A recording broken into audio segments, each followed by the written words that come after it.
We move to last session of the day. I invite moderators Dr. Nilesh Chandak, Dr. Vipin, Dr. Rushikesh, and Chairperson Dr. Pujan, Dr. Arvind, and Dr. Ashish Mishra to introduce both the speakers, the case, and then move to the debate. Over to chairpersons.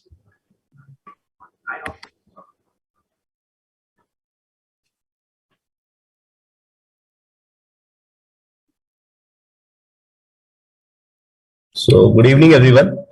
So presenting the first speaker, who is basically we have a case-based discussion with the theme of coronary bed preparation, and with in fact we have in blue corner Dr. Chirag Sheikh, who is basically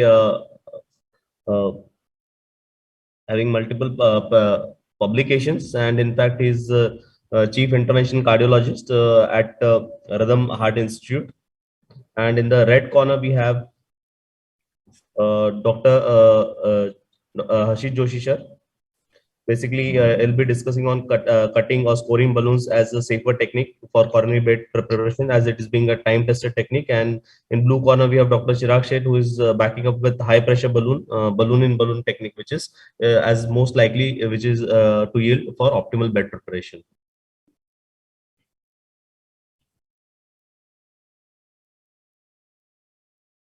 So over to Dr. Chirag.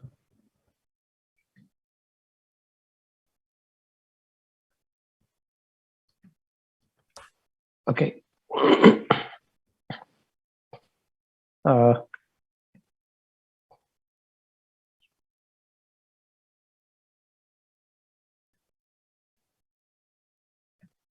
Fine. So good evening, everyone. Thank you, Dr. Kamal Sharma and the organizing team at the CardioCon 2022. It's really an exciting meeting to having been participated. And let us quickly go to the session that we are supposed to discuss. As it has been introduced that we have an elderly male with non-ST elevation MI with blood pressure 170/90, preloaded with Clopidogrel and aspirin, and has an osteal calcified 90% lesion with dominant circumflex vessel. And what should be the ideal pre-dilatation strategy? So as we know that angiography is insensitive as far as knowing the plaque distribution and composition is concerned. But if you have detected coronary calcium on fluoroscopy, on conventional angiography, at least on either side of the luminogram, in at least two different views, you are likely to have complex coronary calcification, and there are higher chances that you might end up having plaques with a rim of calcium exceeding about 90 to 180 degrees. So we are likely to have significantly complex coronary calcification as far as this patient is concerned. We know that the presence of calcific stenosis is associated with markedly reduced final minimal stent area achieved after PCI, as well as the OCT showing the stent expansion index, which is also markedly different when you have significant calcium versus mild or no calcium. And it's not surprising that coronary calcium is supposed to be a strong predictor of strong stent failure. This slide is very much familiar to all of us. We know that for bed preparation for calcific lesions, there are three basic techniques. One is debulking, ablative, and balloon-based techniques. In this patient, let us say that if the patient is likely to have balloon crossability, the pre-dilatation strategy after having imaging done should be based on non-complanted cutting scoring balloon system. In this particular flow chart, there is no mention of a high pressure balloon-in-balloon system, that is OP and NC for all practical purposes, for the sake of discussion. So coming back to this patient with 78-year-old non-STEMI diabetes, hypertension with the calcific lesion, what do we want for this patient? We want a procedural success that should be without MACE. We want a strategy success that PCI should succeed and patient should not have emergency CABG done. We want a technical success, that means crossability and deliverability of the hardware, especially balloons and stents. We need an angiographic success, meaning thereby no significant residual lesion. This definition may vary from various, the parameters may vary. Some would say that less than 10% should be the residual lesion. And in presence of calcification, at times the studies have said that even less than 30% lesion could be acceptable. Residual lesion could be acceptable. One of the important aspects as far as our geographic is concerned is the cost of intervention, which should be restricted, and there should be lesser need of additional complementary hardware used. And finally, the result, acute result, should be durable, and that would depend on the optimized result with imaging. So I think this is what I would want in given patient. Sharing just one similar case that we had recently, will not show the IVUS imaging, but we had a calcific LAD disease. You can see here fluoroscopically the stand boost image showing significant calcium. And if you see the IVUS image, again shows a significant arc of calcium exceeding more than 180 degrees. This patient, when we treated, we wanted to have a coronary blood preparation with plextome. After a routine NC balloon dilatation, plextome really could not cross the lesion. And in this patient, OP and NC, that is balloon in balloon system, could easily cross the lesion, and we could successfully prepare the bed. And this is what the final result of the PCI was. So this is just to show that how the coronary bed preparation successfully led to good stent expansion and optimal areas achieved. So the super high pressure balloon, that OPN NC by the SIS Medical, is a non-compliant balloon with a twin layer technology, and it is developed to deliver inpatient pressures more than 35 bar and up to 55 bar. Now, is it surprising that the plextome or score flex system could not cross, and the OPN NC balloon could cross? So if you see this chart very carefully, in this chart, we can very well see here the lesion entry profile of various cutting and scoring balloons, and the mid balloon profile of the same balloon systems. So lesion entry profile of practically every balloon system is more than 0.019 inch, and the mid balloon profile shortest is of a score flex, that is 0.032 inch. The newly introduced Wolverine has mid balloon profile of 0.036 inch and lesion entry profile of 0.017 inch. Now, if you compare this with the OPN NC system, the OPN NC has the lesion entry profile of 0.016 inch, which is least as compared to all previously documented the scoring and the cutting balloon systems, and the mid balloon profile is 0.028 inches. So balloon profile, despite balloon in balloon system that this OPN NC balloon is markedly lower as compared to the scoring as well as the cutting balloons. And it is not surprising, that's why that this can cross even in significantly complex lesions where the cutting or scoring balloons may not be able to cross. Now, coming to the issue of bed preparation. Now, we know that there is a proven role for optimization of stent result with OP and NC balloon, that is in the post dilatation. But what is its role in bed preparation as far as pre-dilatation is concerned? Do we have data as far as this strategy with using OP and NC system is there? So recently in the Euro Intervention 2021, there is an article by Tobias Rude about super high pressure balloon versus scoring balloon, which is used to prepare the severely calcified coronary lesion, the ISAR calc randomized trial. I will go through briefly the data that has been published as far as the pre-dilatation strategy with OP and NC system is concerned. There were 74 patients randomized to 1:1 fashion at 5 centers in Germany and Switzerland. And these patients were randomized after unsuccessful lesion preparation with conventional NC balloons.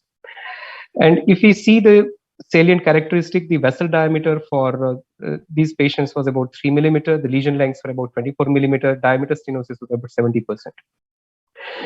But if you see the end results of the study, what it shows is that the OP and NC balloon system was associated with markedly lower diameter stenosis post PCI, which was statistically significant when compared to the scoring balloon.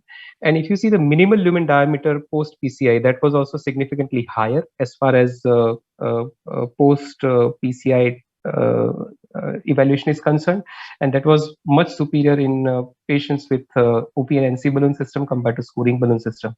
Whereas the final OCT evaluation did not really show significant difference as far as stent expansion index is concerned. But if you go into the smaller details, that there was additional requirement of additional hardware as far as optimizing the coronary bed preparation is concerned in patients with the scoring balloon system. So almost 32.4% of patients from the scoring balloon arm required additional non-compliant balloon dilatation compared to only 5.4% in the OPN-NC arm. So this is one of the important parameters which was statistically significant as far as the observations are concerned. It is reassuring to know that whichever strategy you choose, if you see stent expansion on the optical coherence tomography, there is no significant difference. And OPN-NC as well as the scoring balloon, both modality of coronary bed preparation resulted into almost equivalent stent expansion index on the OCT. So finally, all is well that ends well. And therefore, the study really did not show major difference in the outcomes of the patients. If you see the angiographic success, it was same. Strategy success was also the same in both arms. Procedural success, there was no significant difference. If you see the in-hospital MACE, it was not statistically significant. However, if you see actual numbers, numerically, we can see that in-hospital MACE was numerically higher in the scoring balloon arm as compared to the OPN-NC arm, which has not shown a statistical difference, but I think still this small data, this small number also should be alarming, and we should be careful about this particular observation. So it is also reassuring to know that in both the arms, the extent of coronary perforations were not significantly high. Less than 3% of patients had it, and all of them could be treated with covered stent implantation. So this is the only randomized control data that we have as far as the coronary bed preparation is concerned in with the use of OPN-NC versus scoring balloon. But I think based on the relatively short, small experience with coronary bed preparation with OPN-NC and large experience with the scoring and cutting balloon systems and the data from which I have just shared, the ISAR calc data. If we relook at this slide, what do we want? Procedural success, strategy success, technical success, angiographic success, cost of intervention without increasing the need for additional complementary hardware, and durability of acute result with the use of OCT.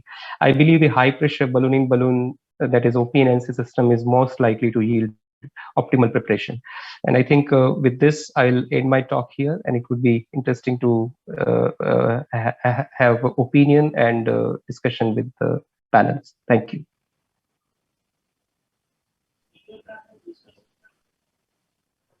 Chairpersons?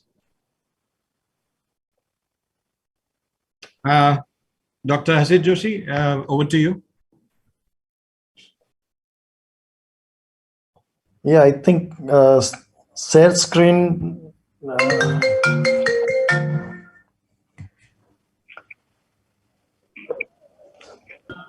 Share screen is there, sir.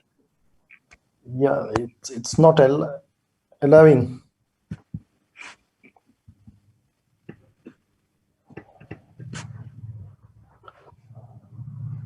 It's not allowing the message. No, sir, you have the right to share the screen, sir. Yeah, but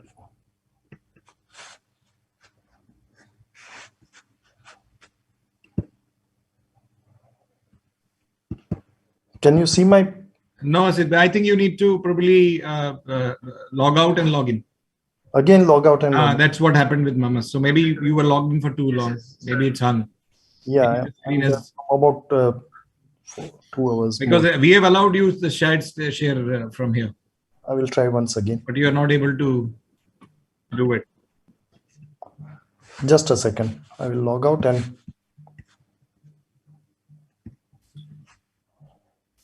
Can you see my screen? Yes, sir. Yes, yes, sir. Right now. Okay.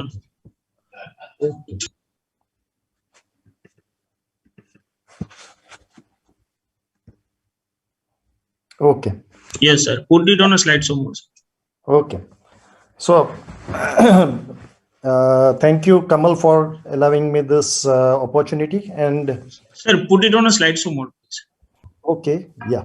Sorry.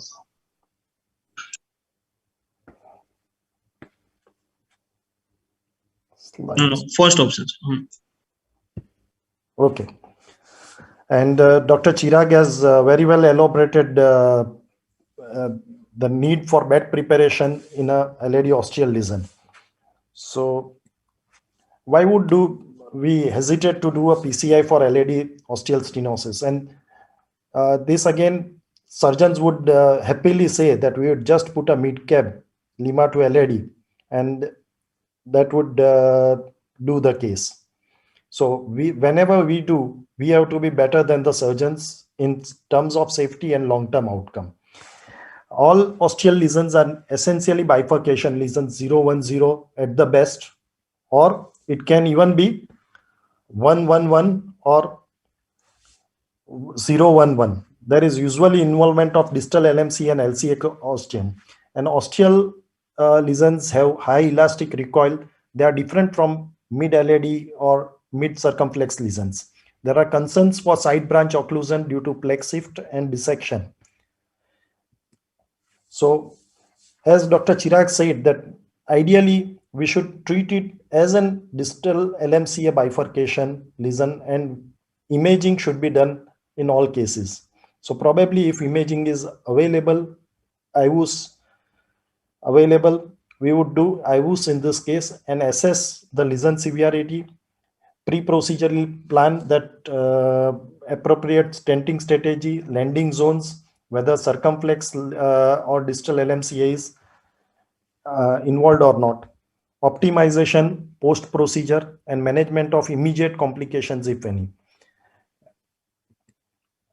Now, vessel bed preparation, what we aim at: minimize risk of dissection, maximize lumen gain, and the stent size and MLD to be achieved. Now, cutting balloon is a very old thing used in PCI right from about 2002 to 3. We were using cutting balloons. The advantages of cutting balloon: it reduces the vessel stretch and vessel injury by scoring longitudinal rather than an uncontrolled disruption of plaque. Entire force is focused on wire or blade edge mounted on balloon. It creates a fault line and a dissection which is in an orderly fashion, and we can go with lower balloon inflation pressure recommended with the cutting balloon.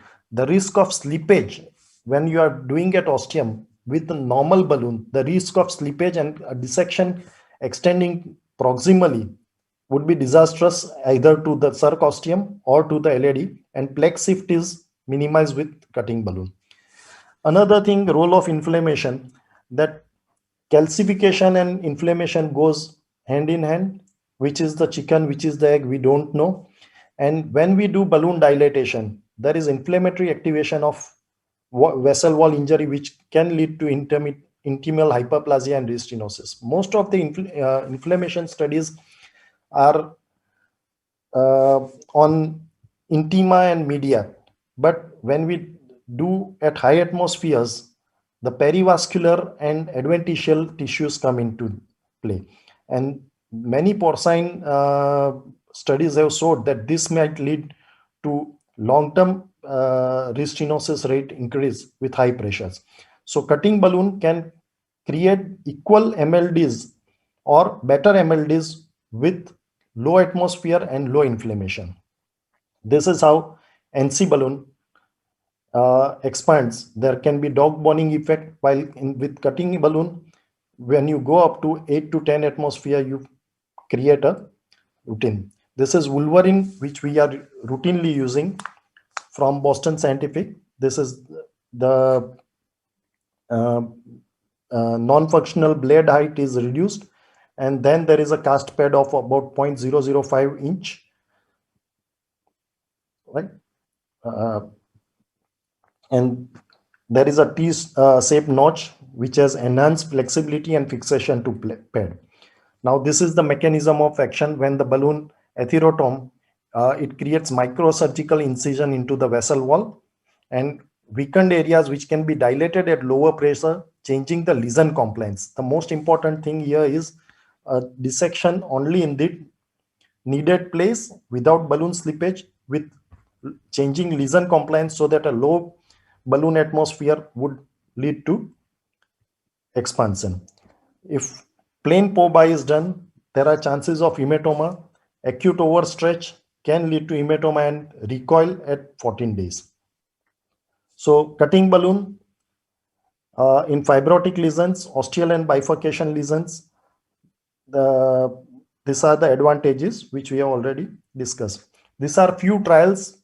There are no trials between cutting balloon and high pressure balloons, but cutting balloons versus plain balloons which were available for osteal lesions, the primary success rate, procedural success, acute gain, late loss is much less in LAD ostium. These are two trials way back from 1999 and 2000. Then this is in cutting balloon. Whenever there is a bifurcation lesion, the immediate and 3-month follow-up of cutting balloon versus plain balloon, the procedural success of cutting balloon was much better than POBA, and post-procedure MLD was quite high. This is a reduced trial where when used with IVUS, it reduced the MLD, it reduced the restenosis with cutting balloon. There are angiosculpt, this Lacrosse and Alpha.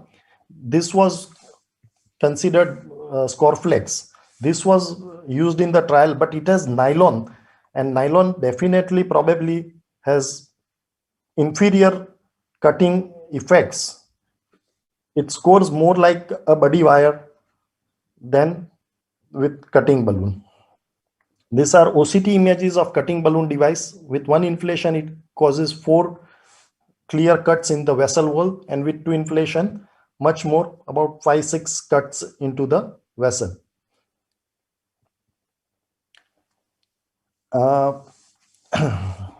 Now, if in this case, how would we go?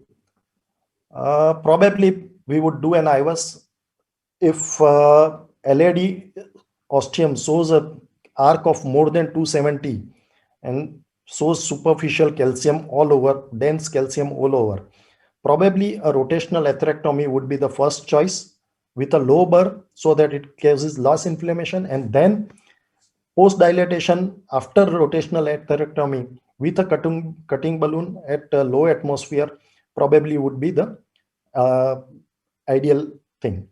There were 2 trials, 2016 and 2019, that effect of cutting balloon after rotational atherectomy in severely calcified coronary artery lesions assessed with OCT, and the results were that calcium fractures were much better with cutting balloon.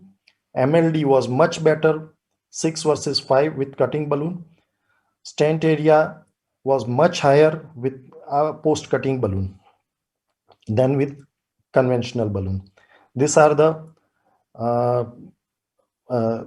OCT findings post rota, post cutting balloon. And if we see this is a proximal, so probably if we dilate either with rotablator or with a 2O balloon, there should not be much problem in crossing the lesion with a cutting balloon.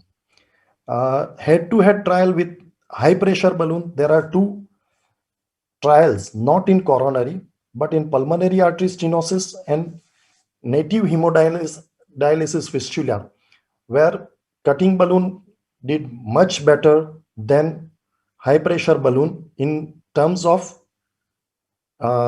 success. Perforation rate was low, and 6 months restenosis rate was quite low than the high pressure balloon. So for this patient, imaging followed by if necessary rotablator or a just plain balloon of 2O followed by cutting balloon would be best for lesion preparation. Thank you.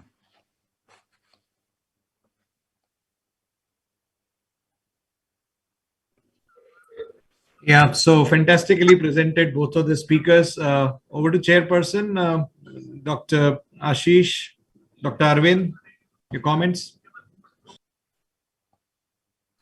I think in an acute MI setting, which is there in this case, I mean, non-ST elevation MI is an ACS situation.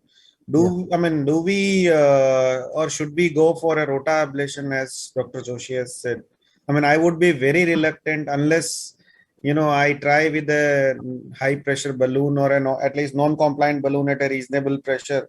And if it is not cracking, then maybe after stabilizing the patient, we can go ahead. But in an acute MI situation, which is there, Rota, if that's why imaging comes in. If you do imaging and you see thrombus, rotablator is out of question. If we do an imaging, if there is no visible thrombus and a dense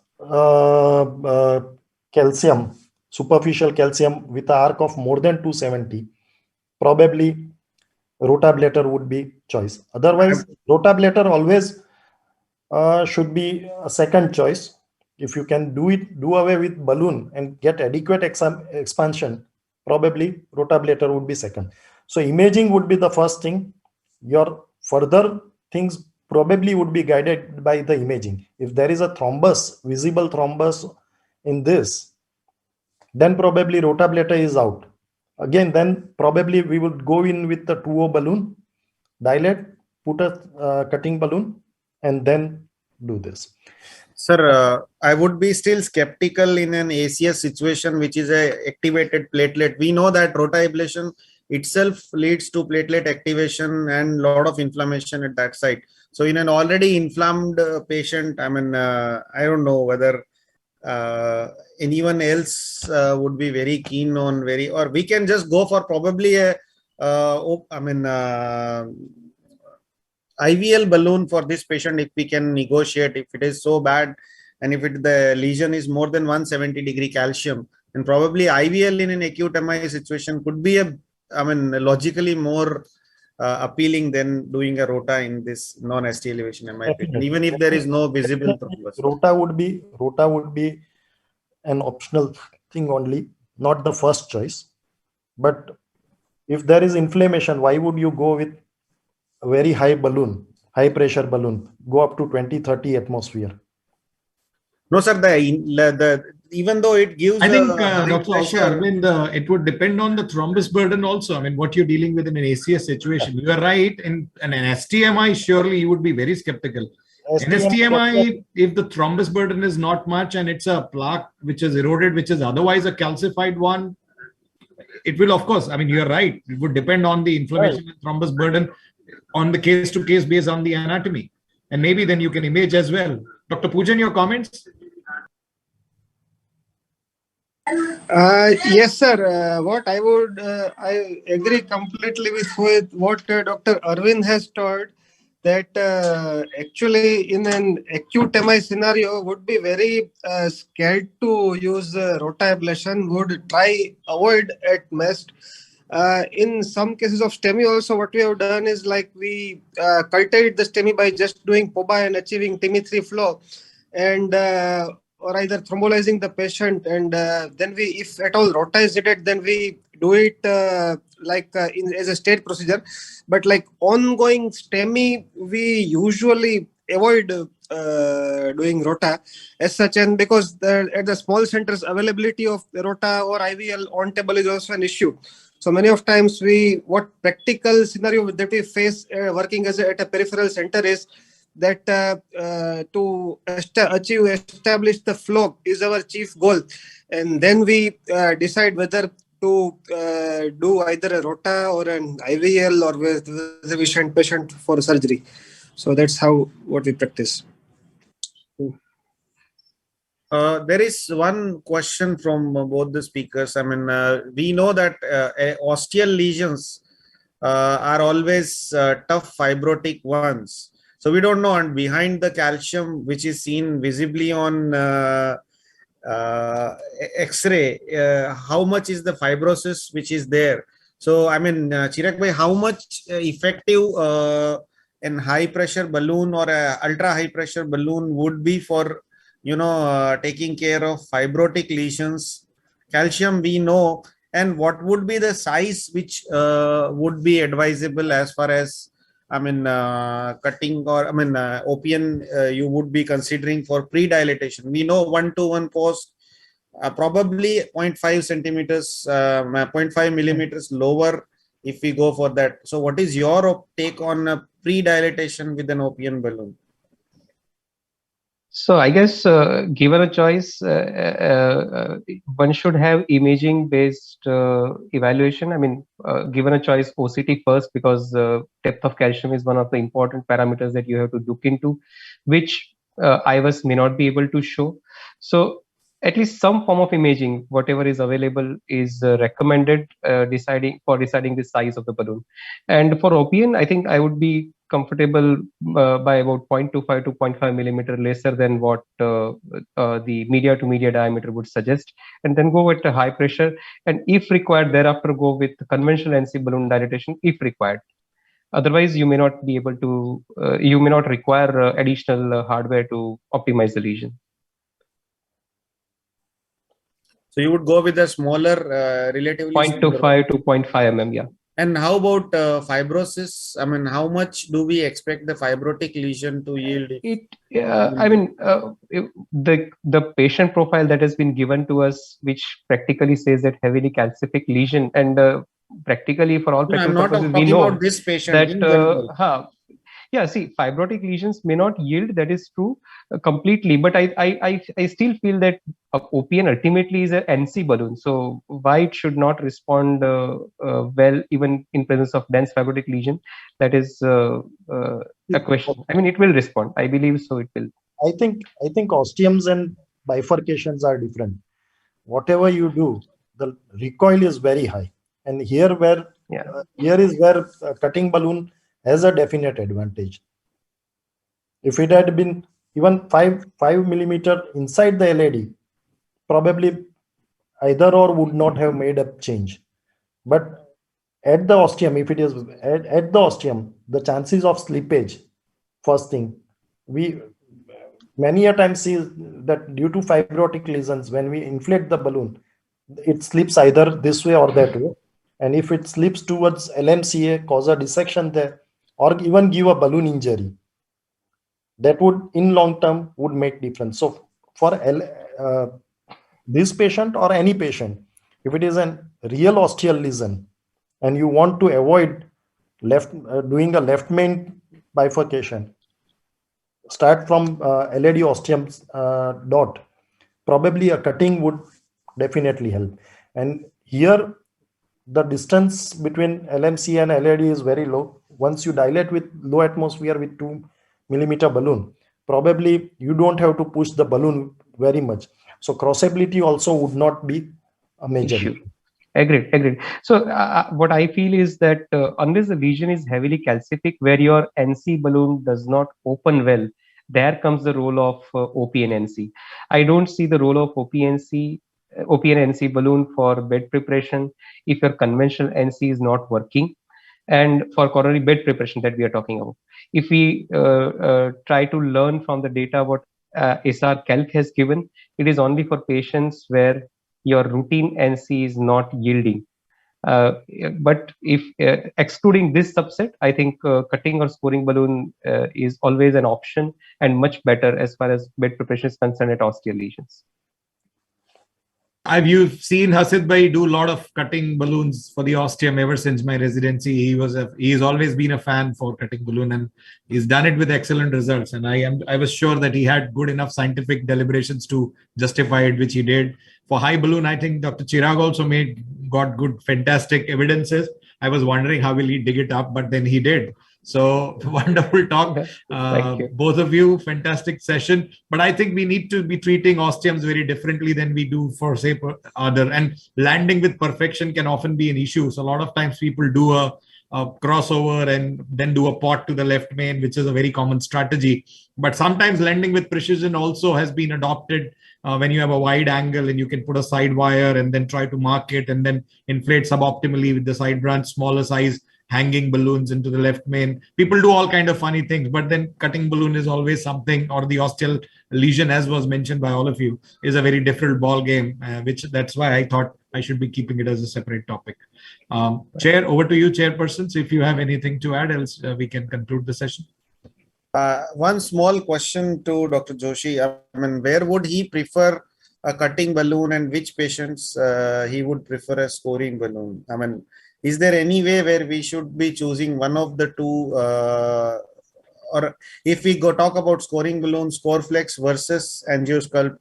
So what is your opinion, Dr. Joshi? I have used cutting balloon most of the times. The Boston Scientific. I use scoring balloons for ISRs, cutting balloons for the osteum. That's what I do.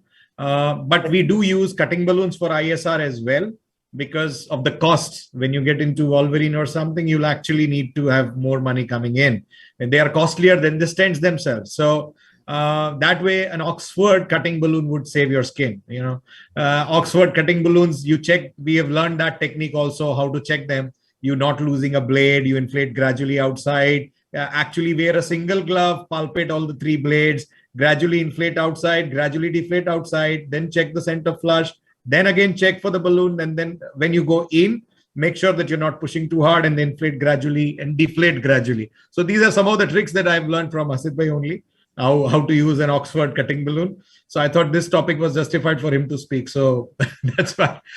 Scoreflex we have used, but where you feel it is very tortuous and very distal, probably the cutting balloon won't go. If the angle is more than 45 or 50 degree, then I have used Scoreflex in 1-2 patients. But otherwise, cutting balloon, and with Wolverine, now they have given a bend at every 5 millimeter. So the flexibility has increased. Actually, Wolverine, you can go up to high pressure of 14 to 16 atmospheres, even 20 atmospheres also, as Dr. Shamin Sharma has shown in many of his live cases. So But that restriction of low pressure now no more exists with the, I think, cutting balloon. Same way, Scoreflex have given now NC balloons in it. No, this is only for the Oxford balloons. I'm teaching you a trick. You have to go high pressure with the New York. I'm teaching you the trick of Oxford cutting balloons. How do you reuse? That's what I'm teaching you in my Ojana trades. That's the difference. Otherwise, you're right. You have to go high pressure. Oxford, when you're using, don't go high pressure. You will shave off the blade. Yeah. And then you'll have to, you have no access to snare it off. Then you're stuck. True. So one question from my side to Dr. Chirag, like role of OPNNC in underexpanded stents, basically post deployment, and what is the current experience? I would say it almost always works. I mean, I am yet to see OPN failing in my limited experience. I can't quote that I have a huge experience. No, actually, Dr. Chirag told me, Kamal bhai, OPN ka bolna hai to post tent mein bolunga. Wait nahi hoga.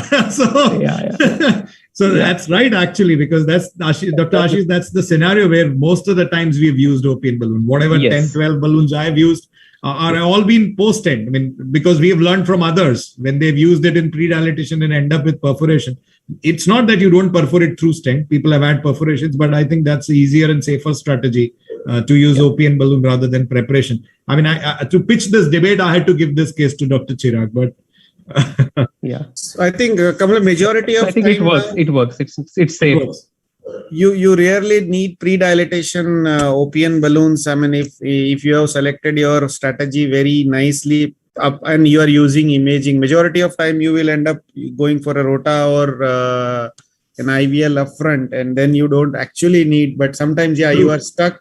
That is what you have dissected the vessel, and you don't have in-hand rota. Then that in that case, I think twice I have used OPN balloon as a pre-dilatation strategy, but definitely I would undersize, just crack the calcium, and then go with an NCF balloon 1-to-1 and go with the real high pressures of 18, 20 or maybe 24. So if I may add, Arvind here, that if in all such complex cases, if you have an access to imaging, use of OPN is very safe. Absolutely. Like a 3 millimeter OPNNC, even at 35 millimeter or let us say 40 millimeter, does not go more than 3.1. So if you're sure of vessel size and you select the proper size of the balloon that you're using, OPN is not likely to be associated with perforations. True. Right? Absolutely. So it is otherwise safe if you respect the vessel sizes either by your own experience or with the use of imaging, whichever is visible in a given scenario. Probably you will not perforate. I think we overshot the time, but because we were last, so we had plenty of time for discussion. Yeah.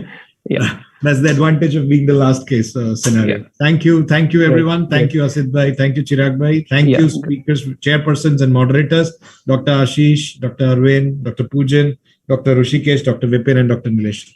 Good night, everyone. See you all tomorrow again for good night. Thank you. Again. Thank you, Kapil Bhai. Thank you for Good night, everyone. Bye. Good night. Good night. Thank you.